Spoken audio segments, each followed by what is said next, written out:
भारत के सबसे ताकतवर ऋषि। नंबर 1, ऋषि वशिष्ठ। ये वही ऋषि है जिन्हें भगवान श्री राम अपना गुरु मानते थे। पौराणिक मान्यता के अनुसार भगवान श्री राम जब बालक थे तभी वह अपने चारों भाइयों के साथ गुरु वशिष्ठ जी के आश्रम में शिक्षा प्राप्ति के लिए आए थे। ऋषि वशिष्ठ सूर्यवंशी राजाओं के भी मार्गदर्शक थे और शंकराचार्य ने उन्हें हिंदू दर्शन के वेदांत विद्यालय का पहला ऋषि भी कहा था। वशिष्ठ एक सप्तर्षि थे। सप्तर्षि का मतलब वह 7 ऋषि जिन्हें ईश्वर ने एक साथ सत्य का ज्ञान दिया था। सप्तर्षि अपनी तपस्या से संसार में सुख और शांति कायम रखते हैं। उसी तरह ऋषि वशिष्ठ ने दुनिया के लिए कई पवित्र बलिदान दिए थे। नंबर 2, ऋषि अगस्त्य। अगस्त्य हिंदू धर्म के एक पूजनीय भारतीय ऋषि थे। वह वशिष्ठ मुनि के बड़े भाई थे। ऋषि अगस्त्य को दक्षिणी भारतीय योग विद्या और रहस्यवाद का पिता माना जाता है। अगस्त्य को पारंपरिक रूप से कई संस्कृत ग्रंथों का लेखक माना जाता है, जैसे कि वराह पुराण में पाई जाने वाली अगस्त्य गीता। वह असाधारण रूप से लंबा जीवन जीते हैं। ऋषि अगस्त्य को वेदों में वर्णित मंत्र दृष्टा मुनि कहा जाता है, क्योंकि उन्होंने अपने तपस्या काल में उन मंत्रों की शक्ति को महसूस किया था। ये भी सप्तर्षियों में से एक माना जाता है और इनके बारे में जानकारी वेदों ग्रंथों में भी शामिल है। नंबर 3, ऋषि विश्वामित्र। ऋषि विश्वामित्र प्राचीन भारत के सबसे सम्मानित ऋषियों में से एक हैं। वह वैदिक काल से लोकप्रिय योगी थे। ऋषि विश्वामित्र बड़े ही प्रतापी और तेजस्वी महापुरुष थे। ऋषि विश्वामित्र मूल्य रूप से एक राजा थे और उन्होंने कई युद्धों में विजय हासिल की थी। एक बार ऋषि विश्वामित्र तपस्या कर रहे थे और उसी वक्त इंद्र भगवान ने मेनका अप्सरा को ऋषि विश्वामित्र की तपस्या भंग करने के लिए भेजा। वह विश्वामित्र का ध्यान तोड़ने में सफल रही। अगर वह ऐसा नहीं करते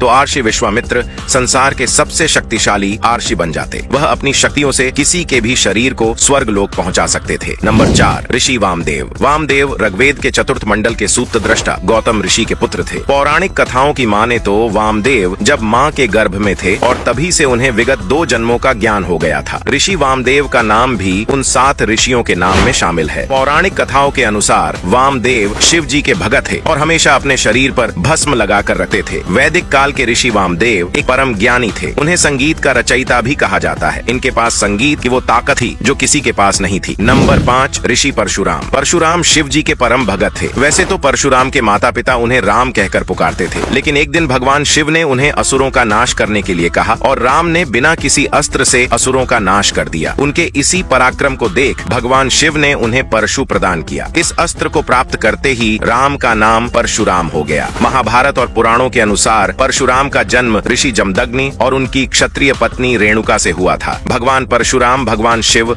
और भगवान विष्णु के संयुक्त अवतार माने जाते हैं और हिंदू धर्म ग्रंथों में उन्हें अमर माना गया है। नंबर 6, ऋषि शौनक। ऋषि शौनक भारत के पहले ऋषि थे जिन्होंने गुरुकुल की प्रथा शुरू की थी और पहले शिक्षक बने थे। ऐसा माना जाता है कि इन्होंने ही भारत को सोने की चिड़िया बनाया था, क्योंकि भारत सोने की चिड़िया अपनी गुरुकुल विद्या से ही बना था। इसी कारण से इन्हें विश्वविद्यालय के प्रधान का दर्जा प्राप्त है। इनके अलावा यह दर्जा किसी को भी नहीं दिया गया है। वेदों और ग्रंथों में भी कई जगह पर इनका जिक्र किया गया है। अगर आपको हमारे द्वारा दी गई जानकारी पसंद आई हो तो वीडियो को लाइक और शेयर जरूर करके जाएं और पेज को फॉलो करना ना भूलें।